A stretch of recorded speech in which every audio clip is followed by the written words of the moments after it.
Hi hello friends, welcome to MAM channel. So இன்றைக்கி நம்ம பார்க்க போகிறது ரொம்பவுமே இன்ட்ரெஸ்டிங்கான டாபிக். நம்ம 30 நாளில் இங்கிலீஷ் பேசலாம் அப்படின்றதுல ஆல்ரெடி 2 லெசன் டிஸ்கஸ் பண்ணிட்டோம். 3 கிளாஸ் கம்ப்ளீட் ஆகிடுச்சு. இது நம்மளோட 4th கிளாஸ். நம்ம present tense, present continuous tense பார்த்தாச்சு. பார்க்காதவங்க தயவு செஞ்சு கண்டிப்பாக ஃபர்ஸ்ட்லேருந்து வீடியோவை பாருங்கள். ஸோ தட் உங்களுக்கு அந்த சீக்வென்ஸ் ஃபாலோ பண்ணும்போது ஈஸியாக அண்டர்ஸ்டாண்ட் பண்ணுறதுக்கு உங்களுக்கு சுலபமாக இருக்கும். ஸோ இன்றைக்கி நம்ம பார்க்க போகிறது பாஸ்ட் டென்ஸ். பாஸ்ட் டென்ஸ் அப்படின்றது ரொம்ப சிம்பிள்.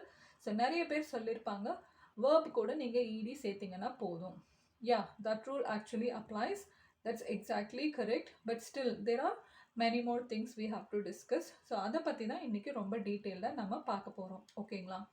ஸோ ஃபர்ஸ்ட் பார்த்தீங்கன்னா first person, second person, third person, இது எல்லாத்துக்குமே the same rule applies.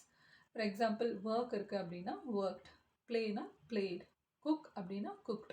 So let see some example.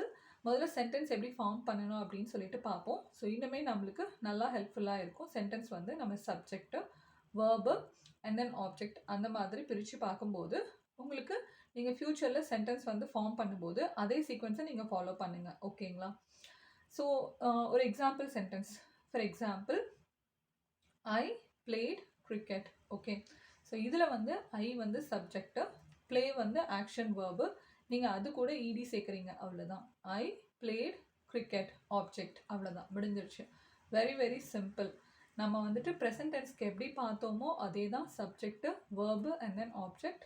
Instead of verb we have to use verb plus ed. அவ்வளோதான். Very simple, not difficult at all. So இதில் நம்ம first பர்சனில் என்னென்ன வருது அப்படின்னு பார்த்தீங்கன்னா I, my and then we. So இதுக்கு கொஞ்சம் எக்ஸாம்பிள் பார்ப்போம். ஸோ தட் இன்னும் நம்மளுக்கு தெளிவாக புரியும். ஓகேங்களா? ஸோ ஃபர்ஸ்ட் என்ன அப்படின்னு பார்த்தீங்கன்னா, நான் கப்ஸ்லாம் அடுக்கினேன் அப்படின்னா எப்படி சொல்லலாம்? ஐ ஸ்டாக்ட் த கப்ஸ், அந்த மாதிரி சொல்லலாம். அதே மாதிரி இதை நான் நல்லா மிக்ஸ் பண்ணேன். நிறைய வெஜிடபிள்ஸ்லாம் இருக்குது, இது கூட நிறைய சீசனிங்லாம் போட்டு சால்ட்லாம் போட்டு மிக்ஸ் பண்ணேன். அதெல்லாம் எப்படி சொல்லணும்? I mixed the vegetables. I mixed all the vegetables. Subject, verb and then object. அவ்வளோதான். Very simple. And then first personல வேறு என்ன இருக்குது? I முடிச்சிட்டோம். Next my. My father played tennis. இல்லைனா my father played chess. அவ்வளோதான். My father subject, played and then அது verb plus ed and then chess. My mother prepared chapati. My mother prepared food. My mother created new album. ஏதாவது photo album அந்த மாதிரி create பண்ணுறாங்க அப்படின்னா then you can say created, அந்த மாதிரி சொல்லலாம். So next பார்த்தீங்கன்னா ஐ முடிஞ்சிருச்சு, மை முடிஞ்சிருச்சு. Next we. வியில் என்ன சொல்லலாம்? We celebrated birthday. We arranged a party. We subject, celebrated, verb, that is verb plus ed and then party. That's all. So இப்போ ஃபர்ஸ்ட் பர்சனுக்கு நம்ம கம்ப்ளீட்டாக எக்ஸாம்பிள்ஸ் பார்த்து முடிஞ்சாச்சு. ஸோ நெக்ஸ்ட் என்ன அப்படின்னு பார்த்தீங்கன்னா செகண்ட் பர்சன். செகண்ட் பர்சன் அப்படின்னா என்னது? யூ. ஸோ யூ என்ன அப்படி சொல்லலாம்? அதுக்கு என்ன எக்ஸாம்பிள்ஸ்லாம் அப்படி இருக்குன்னு பார்த்தீங்கன்னா, யூ கிக்ட் மீ. ஸோ என்னை உதச்சிட்டான். You kicked me. Or you pushed me. Or you pulled me. என்னை இழுத்துட்டாங்க, என்னை தள்ளிட்டாங்க அப்படின்னு சொல்லும்போது யூ புல்டு, அது முடிஞ்சு போச்சு. ஓகேங்களா? So you pulled, you pushed, are you kicked, are you helped, அந்த மாதிரி எல்லாமே பாஸ்ட் டென்ஸில் முடிஞ்ச விஷயத்த சொல்லும்போது you have to use you and then the verb and then finally object. அவ்வளோதான், முடிஞ்சிருச்சு. ஸோ செகண்ட் பர்சன் முடிஞ்சிருச்சு. ஸோ தேர்ட் பர்சனில் என்னென்னலாம் வரும் அப்படின்னு பார்த்தீங்கன்னா he, she, it and they. Okay, so he அப்படின்னு யூஸ் பண்ணும்போது என்ன மாதிரி சென்டென்ஸ் ஃபார்ம் பண்ணலாம் அப்படின்னு பார்த்தீங்கன்னா, he invited me to the party, he called me or he texted me. அதே மாதிரி ஷீக்கும் the same thing applies. She called me or she texted me or she helped me. Subject and then verb and then followed by you have to use the object. எல்லா சென்டென்ஸ்லையும் object இருக்கணும் அப்படின்றது அவசியம் இல்லை. if needed you can use the object, otherwise it's up to you. அந்த சென்டென்ஸ்க்கு தேவை அப்படின்னா you can use the object, otherwise it's well and good. And அதே மாதிரி பார்த்தீங்கன்னா he, she and then it. It jumped on the table. It jumped on the wall. அதே மாதிரி வேறு என்ன இருக்குது? நம்ம ஹீ, ஷீ அப்படின்னு சொல்லணும். ப்ளஸ் கிட்ஸ்ன்னு சொல்லுவோம், இல்ல நேம் யூஸ் பண்ணுவோம். ஸோ இப்போ வந்து கிட்ஸ் அப்படின்னு சொல்றோம்னா என்ன பண்ணுவோம்? The kids whispered instead of sleeping. அவங்க வந்து ரொம்ப முணுமுணுன்னு பேசிட்டே இருந்தாங்க. The kids whispered instead of sleeping. And அதுக்கப்புறம் she adored the cute little baby. ரொம்ப அழகாக இருந்தது அந்த குழந்தைங்க. So she adored the cute little baby. The kids smelled cookies. அங்கே வந்து குக்கீஸ் இருந்தது. அந்த ஸ்மெல் வந்து ஈஸியாக குழந்தைங்க கண்டுபிடிச்சிட்டாங்க. The kids smelled cookies. So இந்த மாதிரி நீங்கள் பேரும் யூஸ் பண்ணலாம், என்ன வேணால் யூஸ் பண்ணலாம். But you just have to put the subject first and then verb plus ed and finally the object. The last and final one, the third personல they அப்படின்னு பார்த்தீங்கன்னா they arranged chairs, they treated us very well, they approved the project. So இந்த மாதிரி first person, second person, third personக்கு action verb அப்படின்னு use பண்ணும்போது not much thing, it's not very difficult. You just use the subject and then you have to put the verb plus ed and then object. அவ்வளோதான். It's as simple as that. நீங்கள் present tenseக்கு எப்படி பண்ணீங்களோ அதே தான். So no change in it. So versus வந்து இப்போ நம்ம வந்து பாஸ்ட் டென்ஸ்லேயே வந்துட்டு ஒரு கேரக்டரிஸ்டிக்ஸ் எக்ஸ்பிளைன் பண்ணணுமோ, இல்லை நம்மளோட கேரக்டரிஸ்டிக்ஸ் எக்ஸ்பிளைன் பண்ணணும், இல்லை மற்றவங்கள பற்றி எக்ஸ்பிளைன் பண்ணணும், இல்லை நம்ம மைண்டில் நம்ம என்ன திங்க் பண்ணணும் அதை வந்து சொல்லணும் அப்படின்னா தென் we have to use the supporting verbs. இதில் வந்து பாஸ்ட் டென்ஸில் நம்ம யூஸ் பண்ண வேண்டிய சப்போர்ட்டிங் வேர்ப்ஸ் என்ன அப்படின்னு பார்த்தீங்கன்னா was and were. ப்ரெசன்ட் டென்ஸில் வந்து நம்ம 3 யூஸ் பண்ணியிருந்தோம், am, is and are. ஐக்கு வந்து am யூஸ் பண்ணோம் அண்ட் சிங்குலருக்கு is யூஸ் பண்ணியிருந்தோம். அண்ட் தென் அதே மாதிரி ப்ளூரலுக்கு ஆர் யூஸ் பண்ணியிருந்தோம். இங்கே வந்து இன்னுமே ரொம்ப easy. It's only 2 verbs, that is was and were. So it's very easy. So இதுக்கு வந்து கொஞ்சம் எக்ஸாம்பிள் சென்டென்ஸ்லாம் பார்ப்போம் so that it will be very easy to understand. So இதில் பார்த்தீங்கன்னா ஃபர்ஸ்ட் பர்சனில் என்னென்னலாம் வருது? I, my and then we. So I அப்படின்னா என்னன்னு சொல்லலாம் அப்படின்னு பார்த்தீங்கன்னா I was happy, I was sad, I was miserable, I was upset. So நீங்கள் வந்து ஃபீல் பண்ணுறது, உங்கள் மைண்டில் நீங்கள் திங்க் பண்ணுறதை சொல்லும்போது நடந்து முடிஞ்ச விஷயத்த, நான் ரொம்ப சேடாக இருந்தேன், நான் ரொம்ப கஷ்டமாக இருந்துச்சு, எனக்கு அந்த விஷயம் கேட்டதுக்கப்புறம் ரொம்பவுமே வந்துட்டு அப்செட் ஆகிடுச்சு, அந்த மாதிரிலாம் சொல்லும்போது you have to use I upset, I சேடுன்னு சொல்லக்கூடாது. I was upset, I was sad. Okay, so you have to use the verb. And then பார்த்தீங்கன்னா வேறு என்ன இருக்குது ஃபர்ஸ்ட் பர்சன்லனா மைக்கு நம்ம என்ன கூட யூஸ் பண்ணுவோம்? மை ஃபாதர், மை மதர், அந்த மாதிரி சொல்லுவோம். ஸோ இதுக்கு வந்து என்ன ஒரு எக்ஸாம்பிள் பார்க்கலாம் அப்படின்னா, for example my father was emotional. அவர் வந்து அந்த விஷயத்தை கேட்டோன்னே ரொம்ப எமோஷ்னல் ஆகிட்டாரு. My father was heart broken, அவர் மனசு உடைஞ்சிட்டாரு. My father was heart broken, அவருக்கு ரொம்ப மனசு கஷ்டமாயிடுச்சு, மனசு உடைஞ்சிட்டாரு. அண்ட் நெக்ஸ்ட் அதே மாதிரி வந்து my mother was excited, my mother was unhappy, அவங்க ரொம்ப ஹாப்பியாக இருந்தாங்க. இல்லை my mother was not happy, அந்த மாதிரி சொல்லும்போது you have to use was because it's singular. Okay, and then my முடிஞ்சிருச்சு. நெக்ஸ்ட் என்ன அப்படின்னு பார்த்தீங்கன்னா வி. ஸோ வியில் என்ன சொல்லலாம் அப்படின்னு பார்த்தீங்கன்னா வி யூஸ் பண்ணும்போது it's plural, so you have to use the different supporting verb, that is were. Okay, so we were embarrassed or we were frustrated அப்படின்னா என்னது? ரொம்ப விரக்தி ஆகிடுறது. ரொம்ப நாள் ட்ரை பண்ணிகிட்டே இருந்திருப்பாங்க வேலைக்கு, இல்லை ரொம்ப நாள் அந்த ப்ராஜெக்ட் வந்து பண்ணிகிட்டே இருந்திருப்பாங்க, கடைசியில் வந்து சக்ஸஸ்ஃபுல் ஆகாமல் இருந்திருந்தால் then they will say we were frustrated. இல்லை அப்படின்னா வி வேர் எம்பாரஸ்ட், நிறைய பேர் முன்னாடி ரொம்ப எம்பாரசிங்காக ஆகிடுச்சு அப்படின்னா then they will say we were embarrassed. So now I think you would be very clear how you have to use was and were for first person. So next வந்து பார்த்தீங்கன்னா நம்ம டிஸ்கஸ் பண்ண வேண்டியது செகண்ட் பர்சன் அப்படின்றப்போ யூக்கு வந்து நம்ம use பண்ண வேண்டிய சப்போர்ட்டிங் வேர்ப் என்ன அப்படின்னு பார்த்தீங்கன்னா were. You will never go with was, you should always go with were. Okay, because you வந்து சிங்குலராக இருந்தாலுமே நீங்கள் வந்துட்டு you have to use were. இதுதான் வந்து grammar. So you have to follow that. So இதுக்கு வந்து எக்ஸாம்பிள் சென்டென்ஸ் என்ன அப்படின்னு பார்த்தீங்கன்னா you were very kind. Okay, you were very helpful, you were very aggressive, ரொம்ப ஹெல்ப்ஃபுல்லாக இருந்தீங்க அண்ட் அப்புறம் ரொம்ப கோவப்பட்டீங்க, ரொம்ப அக்ரெசிவ்னா என்னது? யூ வேர் வெரி அக்ரெசிவ், ரொம்ப கோவமாக இருந்தீங்க. யூ வேர் வெரி ஃபாஸ்ட், ரொம்ப ஃபாஸ்ட்டாக ஓடினீங்க, ரொம்ப ஃபாஸ்ட்டாக பேசுனீங்க, அந்த மாதிரிலாம் சொல்லும்போது you can use you plus were and then whatever the thing you want to describe about them you can put that particular word. That's all.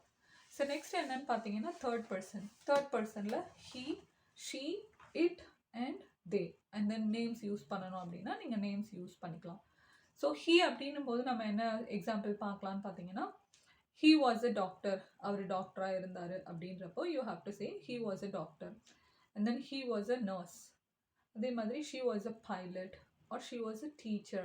இந்த மாதிரிலாம் சொல்லும்போது past tenseக்கு you have to use the supporting verb was. Okay, for he and she it's a singular, so you must use was. and அதே மாதிரி பார்த்தீங்கன்னா he was dangerous, ரொம்ப டேஞ்சராக இருந்தார், அவரை பார்க்கறதுக்கே பயமாக இருந்தது. அதே மாதிரி he was harmful, ரொம்ப பயமாக இருந்தது, அவரை பார்த்தாலே வந்துட்டு ஏதோ நம்மளுக்கு ஏதோ கெட்டது நடக்க போகிற மாதிரி இருந்தது. அந்த மாதிரிலாம் சொல்லும்போது he was harmful or she was harmless. அவங்கள பார்த்து நீங்கள் பயப்பட தேவையில்ல, she was harmless. அந்த மாதிரி சொல்லணும் அப்படின்னா then you can use he was, she was. That's what I have already told you. Action verb use பண்ணும்போது நீங்கள் வாஸோ வேறோ யூஸ் பண்ணணும்னு அவசியம் இல்லை. பட் இந்த மாதிரி சொல்லும்போது you have to use he dangerous, she dangerous அந்த மாதிரி சொல்ல முடியாது. That's not correct at all. she was dangerous, he was dangerous, he was helpful or he was aggressive அந்த மாதிரி தான் சொல்லணும். ஓகேங்களா? ஸோ நெக்ஸ்ட் தேர்ட் பர்சனில் வேறு என்னெல்லாம் இருக்குது அப்படின்னு பார்த்தீங்கன்னா it and then they and then you can use any names, common names or any names you can use. So it அதை எப்படி யூஸ் பண்ணணும் அப்படின்னு பார்த்தீங்கன்னா it was huge, it was risky, it was enormous. அதெல்லாம் ரொம்ப பெரிய விஷயம். அதே மாதிரி it was huge, அந்த வீடு பார்த்தீங்கன்னா அது ரொம்ப பெருசாக இருந்தது. it was huge, it was too risky. அந்த மாதிரிலாம் சொல்லும்போது you have to use it அப்படின்னும் போது you have to use was. Okay, it was too risky, it was enormous, it was huge. And அதே மாதிரி கிட்ஸ் இல்லை நேம்ஸ் அதெல்லாம் வச்சு யூஸ் பண்ணணும் அப்படின்னா the kids அப்படின்னு சொல்லும்போது the kids were amazing, the kids were wonderful, the kids were beautiful. Kids அப்படின்னும் போது multiple plural, so obviously you have to use the verb were. The kids were lovable, the kids were amazing. So you have to use kids and then supporting verb where and then you have to describe however you want. You can use that particular word. Okay, and then பார்த்தீங்கன்னா the last and final is they. they அப்படின்னா என்ன, அதுக்குரிய என்ன எக்ஸாம்பிள்லாம் இருக்குன்னு பார்த்தீங்கன்னா they were enemies, they were scared or they were violent, they were commanding, they were dominating, ரொம்ப command பண்ணுறாங்க, ரொம்ப டாமினேட்டிங்காக இருக்காங்க. அதே மாதிரி அவங்கள பார்த்தா ரொம்ப பயமாக இருக்குது அப்படின்னா எப்படி சொல்கிறோம்? they were intimidating. Okay, intimidating. நான் உங்களுக்காகவே நிறைய புது புது வெக்காபுலரிஸ் சர்ச் பண்ணி அதெல்லாம் உங்களுக்கு இந்த வீடியோவில் எக்ஸ்பிளைன் பண்ணிகிட்ருக்கேன். பிகாஸ் played, cooked, அதுக்கப்புறம் eat அதெல்லாம் ரொம்ப நார்மலாக நம்ம எல்லாருக்குமே தெரிஞ்சிருக்கும். So I don't want to repeat the same words again and again. I want you to introduce to the new vocabulary. அதனால தான் நான் உங்களுக்கு அந்த இங்கிலீஷ் வேர்டும் சொல்லி அதுக்குரிய கரஸ்பாண்டிங் மீனிங்கும் சொல்கிறேன். ஸோ இந்த மாதிரி புது புது வார்த்தைகள்லாம் நீங்களும் கண்டிப்பாக பேசும்போது அதை உங்களோட நீங்கள் பேசுகிறப்போ இன்கார்ப்ரேட் பண்ணுங்கள். ஓகேங்களா? அப்போ தான் உங்களால் பேச முடியும். எப்பயுமே சேமாக ஒரே மாதிரியே பேசாமல் இந்த மாதிரி புது புது வேர்ட்ஸும் கொஞ்சம் கற்றுட்டு அதையும் நீங்கள் கொஞ்சம் இன்கார்ப்ரேட் பண்ணீங்க அப்படின்னா you can go to the next level. So அதனால தான் இந்த வேர்ப் எல்லாமே நான் உங்களுக்கு புதுசான வேர்ப் சொல்கிறேன். மேபி நம்ம எக்ஸாம்பிள்ஸ் பார்க்குறது நம்ம ஈஸியான சென்டென்ஸ் வச்சும் பார்க்கலாம். The reason I am trying to use these words is you can upscale your language, you can go to the next level. So கண்டிப்பாக அதனால் வீடியோ பார்த்துட்டு இந்த வேர்ட்ஸ் எல்லாம் மறக்காமல் ப்ராக்டிஸ் பண்ணுங்கள். So that you can speak very fluent English with a very good quality English. Okay, so நான் சொன்ன இந்த டிப்ஸை இந்த இன்ஸ்ட்ரக்ஷனு எல்லாமே நீங்கள் ஃபாலோ பண்ணிங்கன்னா English was little hard but now it becomes little easy. Okay, so அதே மாதிரி பார்த்தீங்கன்னா நிறைய க்ளூ வேர்ட்ஸும் இருக்குது பாஸ்ட் டென்ஸ்க்கு. நம்ம ப்ரெசன்ட் டென்ஸ்க்கும் நிறைய க்ளூ வேர்ட்ஸ் டிஸ்கஸ் பண்ணியிருந்தோம். ஸோ அதே மாதிரி பாஸ்ட் டென்ஸ்க்கும் கொஞ்சம் க்ளூ வேர்ட்ஸ் டிஸ்கஸ் பண்ணுவோம். ஸோ தட் உங்களுக்கு அது கொஞ்சம் ஹெல்ப்ஃபுல்லாக இருக்கும். ஸோ இதில் பார்த்தீங்கன்னா பாஸ்ட் டென்ஸில் வித் டைம் எக்ஸ்ப்ரெஷன், அதாவது நம்ம டைம் வச்சு சொல்கிறது. ஓகேங்களா? she came to my home last week or last year இல்லைன்னா last month அந்த மாதிரிலாம் சொல்லும்போது இந்த last week, last year, last month இதெல்லாம் வந்ததுன்னா it is absolutely past tense. Okay, and அதே மாதிரி வித்தவுட் டைம் எக்ஸ்பிரஷன்ஸும் நம்ம வந்து சென்டென்ஸ் ஃபார்ம் பண்ணலாம். ஐ குக் டின்னர். நான் வந்து டின்னர் சமைச்சிட்டேன். ஸோ இதில் வந்து நீங்கள் கண்டிப்பாக டைம் ஸ்பெசிஃபை பண்ணணும்னு அவசியம் இல்லை. பட் நீங்கள் குக் பண்ணிட்டீங்க அப்படின்னாலே I cook dinner, I played chess அந்த மாதிரி. வித் டைம் எக்ஸ்பிரஷன் இல்லை without time expression also you can make past tense. You can also make sentence with recent past and then distant past. So recent past அப்படின்னும்போது we visited her yesterday, or we went to her place yesterday, or we went to movie couple of days before. அதே மாதிரி நீங்கள் last yesterday, couple of days before இல்லைனா day before yesterday அந்த மாதிரிலாம் சொல்கிறீங்க அப்படின்னா it's just a recent past. And இதே வந்து ரொம்ப டிஸ்டன்ட் பாஸ்ட் அப்படின்னா என்ன அப்படின்னு பார்த்தீங்கன்னா he lived in London long time ago. ரொம்ப நாளைக்கு முன்னாடி நடந்த விஷயம், long time ago. இதெல்லாம் வந்து உங்களுக்கு clue word. Last week, last year, yesterday, day before yesterday, long time ago. I tasted Indian food long time ago. I played cricket long time ago. I played football long time ago. இதெல்லாம் வந்து உங்களுக்கு ஒரு clue word. ஆனால் அதே மாதிரி நம்ம சொன்ன மாதிரி சப்ஜெக்ட், வேர்பு அண்ட் தென் நம்ம ஆப்ஜெக்ட் போடுறோம். இது வந்து simple past tense, I played cricket. And அதே மாதிரி மல்டிபிள் ஆக்ஷன்ஸ் வந்து ரொம்பவுமே எல்லாமே ஜாயின் பண்ணியும் வரலாம். ஸோ இது வந்து இதுக்கு ஒரு எக்ஸாம்பிள் என்னன்னு பார்த்தீங்கன்னா they arranged party, they arranged party and ordered pizza, watched movie. இந்த மாதிரி multiple actions together also you can form a sentence. இதுவும் வந்து பாஸ்ட் டென்ஸ் தான். ஸோ பாஸ்ட் டென்ஸ் பேசும்போது நம்ம நிறைய ஆக்ஷன்ஸ் வந்து ஒரே சீக்வென்ஸில் போட்டு சென்டென்ஸ் க்ரியேட் பண்ணலாமா அப்படின்னா yes, obviously it's fairly obvious, you can do it. we arranged a function, ordered pizza, watched movie, played games. அந்த மாதிரி மல்டிபிள் வேர்பையும் வந்து நீங்கள் இன்க்ளூட் பண்ணி சீக்வென்ஸாக போட்டு நீங்கள் சென்டென்ஸ் ஃபார்ம் பண்ணலாம். Nothing wrong in that. So இந்த மாதிரி சின்ன சின்ன க்ளூஸும் வச்சு நீங்கள் ஈஸியாக பாஸ்ட் டென்ஸ் ஐடென்டிஃபை பண்ணலாம். அதே மாதிரி நீங்கள் சென்டென்ஸ் மேக் பண்ணும்போதும் please use all this clue words so that நீங்கள் வந்து பேசும்போது ரொம்ப கிளியர் அண்ட் கிறிஸ்பாக இருக்கும், ரொம்ப வந்து கன்ஸ்ட்ரக்டிவாக இருக்கும் நீங்கள் பேசுகிறது. ஸோ அதனால் the last day, last year, long time ago, yesterday, and then இந்த மாதிரி வேர்ட்ஸ் எல்லாமே வந்து please use while you talking. Okay, so கண்டிப்பாக இந்த வீடியோவும் வந்து உங்களுக்கு ரொம்ப யூஸ்ஃபுல்லாக இருந்திருக்கும்னு நான் நம்புகிறேன். இதில் ஏதாவது ஒரு செக்மெண்ட்டோ இல்லை இதில் ஏதாவது ஒரு விஷயமோ உங்களுக்கு புரியல, இல்லை இன்னும் வந்து நிறைய எக்ஸாம்பிள்ஸ் வேணும் அப்படின்னா கண்டிப்பாக மறக்காமல் என்னோட வாட்ஸ்அப் நம்பருக்கு பிங் பண்ணுங்கள், இல்லைனா கீழே நம்மளோட வீடியோவில் கமெண்ட் செக்ஷனில் பிங் பண்ணுங்கள். I am very happy to help you. இன்னும் இந்த மாதிரி நிறைய வீடியோஸ் வர இருக்குது. மறக்காமல் நம்ம இமயம் சேனலுக்கு சப்ஸ்கிரைப் பண்ணுங்கள் அண்ட் மறக்காமல் பெல் ஐக்கானை கிளிக் பண்ணுங்கள். அப்போ தான் நான் உடனுக்குடனே வீடியோ போடும்போது உங்களுக்கு இம்மீடியட்டாக நோட்டிஃபிகேஷன் வரும் அண்ட் நீங்களும் மறக்காமல் என்னோட லெசன்ஸ் எல்லாமே பார்க்கலாம். ஸோ மறக்காமல் நம்ம இமயம் சேனலுக்கு சப்ஸ்கிரைப் பண்ணுங்கள், லைக் பண்ணுங்கள் அண்ட் ஷேர் பண்ணுங்கள். Thank you so much friends. Thank you for வாட்சிங். பை.